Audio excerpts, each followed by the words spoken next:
السلام علیکم. وعلیکم السلام. خیریت سے ہیں؟ الحمدللہ. کون سا؟ محمد رشید بول رہا ہوں. کہاں سے؟ سیتا پور سے بول رہا ہوں. یہ ایک شرائط نامہ آیا ہوا تھا اچھا. تقرری کے تعلق سے. جی جی. تو کیا مطلب آپ کی جانب سے یہ نکلا ہے، آپ کی کمیٹی کی جانب سے؟ ہاں، وہ کمیٹی طے کرتی ہے. ابھی کچھ انہوں نے ایسی شرائط لکھی ہے جس کے اندر اپن دونوں ایک دوسرے سے تھوڑا سا بیٹھ کے سمجھ لیں گے کیا کرنا ہے. جی جی بالکل ٹھیک ہے. تو اگر کوئی آنا چاہے تو اس کے لیے شرائط ضروری ہے نا؟ جی ہاں، وہ تو بھائی ایک دوسرے کو سمجھانے سمجھنے کے لیے ہم نے لکھ کے بھیجی ہے اس کو کہ بھائی آپ اور ہم ایک دوسرے کو سمجھنے جاننے سے دیکھ لیں گے. مطلب آپ اس سے کلی طور پر متفق ہیں؟ یہ جو شرائط وغیرہ ہیں اس سے بالکل متفق ہیں آپ؟ ایگری کرتے ہیں آپ؟ بالکل انشاءاللہ. اگر کوئی آنا چاہے تو اس کے لیے یہ شرائط ضروری ہے نا؟ جی ہاں. تو اتنے ہائی فائی جو آپ نے شرائط لگائے ہیں تو اس کے حساب سے تنخواہ بھی تو آپ کو رکھنی چاہیے.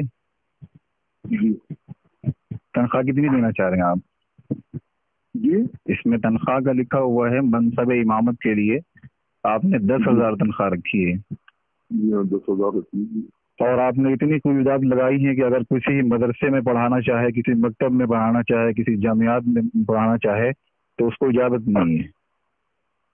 جی ہوتا ہے، ڈسٹرب ہو جاتا ہے آدمی، مدرسے میں جاتا ہے. کیسے ڈسٹرب ہو جاتا ہے؟ آپ لوگ آج کل امت کیوں پریشان ہے؟ علماء کیوں اس دنیا سے اٹھ رہے ہیں کہ آپ جیسے لوگوں نے امام کو غلام سمجھ لیا ہے. جی انتہائی شرم کی بات ہے. آپ یہ بتائیے کہ وضو کے فرائض آپ کو یاد ہیں؟ بتائیے حاجی صاحب، میں آپ سے یہ جاننا چاہ رہا ہوں کہ آپ وضو کے فرائض جانتے ہیں؟ جی ہاں فرمائیں کیا ہے؟ جی ایسا ہے، میں تو جاہل ہوں اور آپ ہیں عالم. نہیں، اگر آپ جاہل ہیں تو پھر آپ اس طرح کے شرائط امام کے لیے، ایک وضو جو سب سے اہم چیز ہے اس کے فرائض آپ کو نہیں معلوم، اور آپ اپنے امام کو بالکل ایسا چاہ رہے ہیں جیسے صحابی ہو وہ. آپ کو ایک وضو کے فرائض نہیں معلوم اور آپ بات کر رہے ہیں ایسے امام کی. آپ جیسے مقتدی کا امام ایسا ہو. ارے شرم آنی چاہیے ایسے لوگوں کو. آپ صدر ہیں کمیونٹی کے؟ نہیں، میں صدر نہیں ہوں، میں تو خالی ممبر ہوں. آپ خالی ممبر ہیں تو آپ اپنی بات رکھ نہیں سکتے وہاں پہ؟ کیسے آپ ان شرائط پہ متفق ہو گئے یہ بتائیے. تو یہ قرض کرو آپ تو بولتی ہے.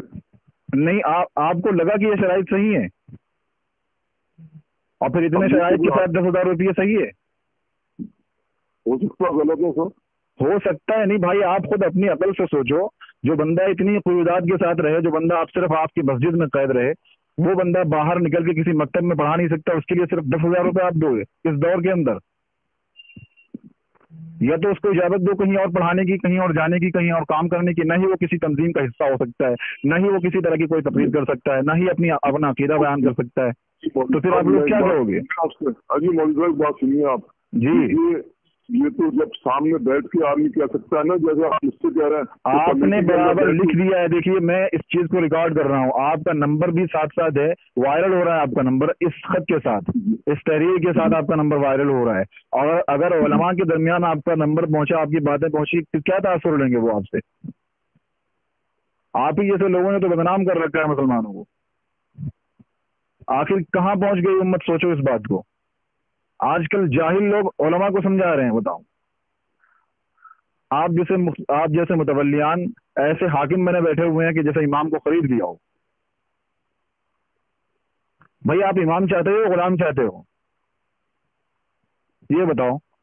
آپ بولے جائیے آپ. ارے آپ کو شرم ہی نہیں آ رہی تو پھر بولنا ہی بیکار ہے. آپ کو احساس ہی نہیں ہو رہا کہ آپ نے غلط کیا ہے. مجھے تو حیرت ہو رہی ہے کہ آپ ایک اچھے مسلمان ہونے کے باوجود ان سب باتوں پہ متفق ہو گئے. جبھی تو آپ کے سامنے زبان نہیں کھولیں گے کہ آپ بول رہے ہو تو خاموش. اسی لیے تو میں کہہ رہا ہوں کہ آپ کو اگر احساس ہے تو پھر آپ کو متفق نہیں ہونا چاہیے تھا ان باتوں سے. آپ کو کہنا چاہیے کہ بھائی اگر آپ اپنے اتنے شرائط کے ساتھ امام رکھ رہے ہو تو کم از کم اس کو تنخواہ بھی ایسی دو کہ اسے باہر کی ضرورت ہی نہ پڑے کہیں جانے کی. آپ کو اس طرح کی باتوں کا خیال رکھنا چاہیے نا. اماموں کے بھی بچے ہوتے ہیں.